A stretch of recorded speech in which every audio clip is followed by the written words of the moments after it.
Welcome to Fantasy Smashball! Fantasy Smashball is a unique and entertaining way to enjoy Smash Bros. That revolves around one key component: watching, not playing. It draws from the aspects that make things like the Smash Bros. Franchise, the competitive Smash Bros. Scene, and fantasy sports leagues like fantasy football enjoyable to be part of. Here's the gist of how it works. Multiple teams of a small number of Smash characters compete against each other in a 10-week season. At the end of the season, the best and worst teams battle in separate tournaments to decide the final rankings for the season. It's a blast to do, and things get heated pretty often. The setup and routine of Fantasy Smashball is fairly simple but extremely engaging. Here's how my friends and I have played Smashball. Keep in mind that we primarily played using Smash for Wii U, which is the version we found it works best on. I'll talk about Ultimate later. So, the league consists of 4 teams. Before the start of a season, each team's manager participates in a draft, picking up their most desired Smash Bros. Characters. At the end of the draft, there should be 4 teams of 6 unique fighters, no repeats. After this, each team selects a home stage. All Omega stages are allowed, and here's the list of legal regular stages. This aims to leave the fate of any given fight up to skill as much as possible. Once teams have their fighters and stages, the season can begin. Each season is composed of 10 weeks, and each week is composed of 6 matches. A match is set up as a 7-minute 3-stock fight. No items on, and all other settings should be standard. The 2 fighters are set as level 9 CPUs. Before the day of these 6 matches, each team needs to lock in 3 fighters they're sending out, 1 for each of the enemy teams. These are done secretly, so try to outsmart the enemy teams with your picks. Once the 6 matchups are set, there's only a couple more things to do.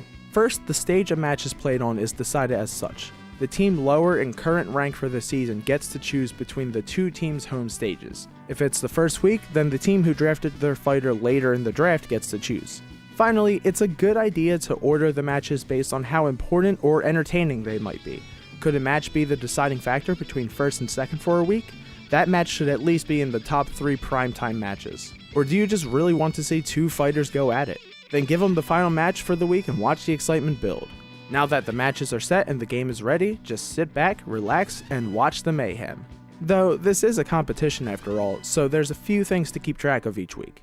Most of all, make sure you're recording the wins, losses, kills, and deaths of each character individually as well as for each team as a whole. This not only builds a helpful archive of stats to reference later, but is the most important aspect of ranking the 4 teams in the league. Each week, teams get 1 to 4 points based on their team number of kills. If there's a tie in the overall season, this can be broken based on team number of deaths, overall win-loss for the season, and win-loss records against each other specifically. While the only truly required stats to record are win-loss and KD records, it's also a great idea to record a bunch of other things.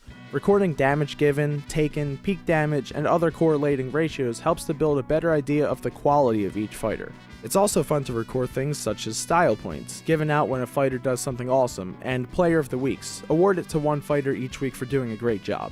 None of these are required to make the game function, but can help you get even more into the game, and it can be fun to give out awards based on the stats at the end of the season. Keeping all that in mind, you then have 10 weeks to call the best shots you can so that you're on top by week 10. Once the season comes to an end, it's time for the final event, the Super Smash Bowl. This is the final competition to see what team earns victory. It's split into 2 sections, starting off 3rd and 4th play in the Losers Tournament, or as we call it, the Poop Bowl, and then 1st and 2nd play in the Smash Bowl itself for the title of champion. The 2 are set up the same way, and kind of like a Pokemon battle. Final destination, 3 stock, no time, no items. Each team starts by sending in 1 fighter blind, with 1st and 3rd blocking one of the other team's potential first fighters. Then, once a fighter is defeated, they can choose who they want to send in next freely. Lives carry over from one fight to the next, so each fighter has a total of 3 lives to burn. Once a team has lost 4 fighters, that team loses the bowl. And with that, the season comes to an end. All teams are cleared of their members, but are allowed to choose 1 fighter as a keeper that replaces their first round draft pick for the next season. As the seasons go on, things really get more and more intense as comebacks are staged and in-depth choices can be made based on a large library of fighter stats. If the concept of Smashball alone doesn't quite interest you yet, or if you're still concerned about how fun it is, then I have a few things I'd like to share about my experience with the game. A big part of what makes Smashball so accessible is the fact that you don't need to play the game itself. How often are there groups of friends that play Smash where one person is just insultingly good, or one person isn't having fun because they're not up to par with everyone else? But with Smashball, you don't have to worry about that. Instead of worrying about skill levels or being frustrated, everyone who likes Smash can be a part of this together and have an even playing ground. Also, the CPUs are a blast to watch. If you're worried about them not being as interesting as watching real players, don't be. No match plays out quite the same, even between the same two fighters, and there's a shocking combination of predictability and spontaneity in every fighter and every match. Actually, one of the things my friends and I were most shocked about is how clearly defined some of the characters' personalities became. It goes even deeper than just understanding what moves they use most or which matchups work best. Most of them have actual personalities and ways they act that differentiate them from others. For example, Marth always keeps his cool. Even if he's losing, you'll never see him completely lose his footing or get caught making dumb mistakes. Link, on the other hand, has a much wider range of dependability and control over the fight, but when he really pops off, he plays as the best in the league. Even worse characters show tons of personality, like Villager, who doesn't do very well but makes nearly every kill a style point. It's so easy to get invested in the CPUs as if they were real sports players that we even made some videos about our own little universe of Fantasy Smashball. I'm telling you, it's so engaging. Beyond the game itself though, the real enjoyment comes from playing with your friends. Yes, like I said, it gets very competitive, as much as playing the game or a fantasy sport gets. Trash talk, wild speculation, all of it makes the experience that much better. But in the end, what makes Smashball great for me is that it gave me and my friends some time every week to sit down together, talk, and bond over a common interest. Even while wins and losses tear you apart, it's just so nice to have that time with your friends. So, I hope you like what you've heard about Fantasy Smashball, and to close it up, I'd like to answer a bunch of questions quickly. How do you know it works consistently? Well, considering me and my league played Smashball for 2 years, I'm pretty sure we've made a sustainable system. What tips can you share from your time playing Smashball? In general, there's a couple clear-cut amazing fighters that should definitely be early drafts for you. Link, Marth, Ness, Corrin, Bowser, and Dr. Mario were the top 6 fighters in my league, while Ryu, Lucario, Pikachu, Captain Falcon, Wario, and Olimar were the worst. There's so much more I could dive into, but it gets pretty extensive. If Smashball gets enough interest, I could always post our full 8-season records for everyone to see. Does 4 teams, 6 fighters have to be the size of the league? No and no. It's entirely up to you. Just remember that every team needs to be sent a fighter every week. A league of 3 could be okay, but would be a little limited, while a league of 5 or 6 would probably work very well as long as some tweaks were made to things like the Smash Bowl. And with more and more characters coming to Smash Bros, making teams a bit bigger would surely give you a lot more fun options to work with, or you could limit your team number and really test your matchmaking. It's all up to you. What else can I do to make my Smashball experience special? A big part of the investment for me came from the world of our league and the identity of our teams.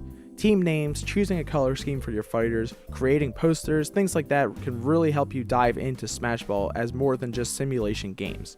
There's a couple other big parts of our Smashball seasons I didn't talk about that help a lot too. Trading and agreements can lead to super fun conditions, mind games, and tactics that make Smashball very strategic.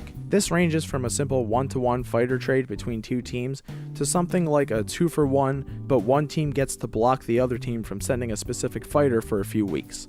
Along with that, it's great to set realistic stakes for the Smash Bowl. After our Smash Bowls, we would go out to eat. Second place bought their own food, third bought an appetizer for everyone, and fourth paid entirely for first place. Free food is a great motivator. Finally, it can be a nice change of pace to have special events both in and out of season. We had the All-Star Contest and Special Bowls. In the All-Star Contest, 2 teams of 2 managers would send out fighters in matches like Stamina and Coin, and end it in a Smash Bowl-like game called the All-Star Bowl, using 6 fighters from the 2 combined teams. As for Special Bowls, this is where we used a Smash Bowl setup in a different version of Smash Bros, and this would always be off-season. Speaking of, do other versions of Smash Bros work? For the most part, yes. Smash 64 is fine, but is very limited in its roster and stage selection, and the CPUs can be kind of dumb, so it's definitely not preferred. Melee gets a lot better and is totally usable if you want to play Smash Ball in it, but the CPUs still do have some worse tendencies than later iterations that lead to unnecessary deaths. Brawl gets even better still and is again totally usable, but the matches can go on for kind of long. Smash 4 has really been the best experience when it comes to good CPUs, entertaining and fair matches, and a good spread of worthwhile characters throughout the whole roster. And of course, what about Ultimate? The good news with Ultimate is that it takes a lot from Smash 4, so there shouldn't be many drastic changes to how Smashball works, and CPUs should still be reliable. There's a few things we'll have to test once we actually have it, such as time and stock limits, what non-Omega and non-Battlefield stages are legal along with the hazard toggle, and what special modes are available for the All-Star contests. We'll also have to see if we want to implement the final Smash meter at all, and we're currently developing a new system for a minor league that could be a lot of fun. However, everything should be easy enough to figure out, and I'll go more in depth with Ultimate if people are interested. Mii fighters still won't be allowed, echoes are separate from their original characters, and so on and so on. I can't wait to try Smashball on Ultimate. I love this. What else is coming for Smashball? I don't know. The main purpose of this video was mainly to share this fun way to play Smash Bros, since it's brought me so much joy and I hope it'll do the same for you. I've always loved the concept and it's very interesting for both the teams and friends watching. But the thing is, my league would rather we keep our Smashball playing private. If enough people are interested, I'd love to make another league that I could host on this channel, or maybe promote a couple different leagues if a lot of people play. The sky's the limit with Smashball.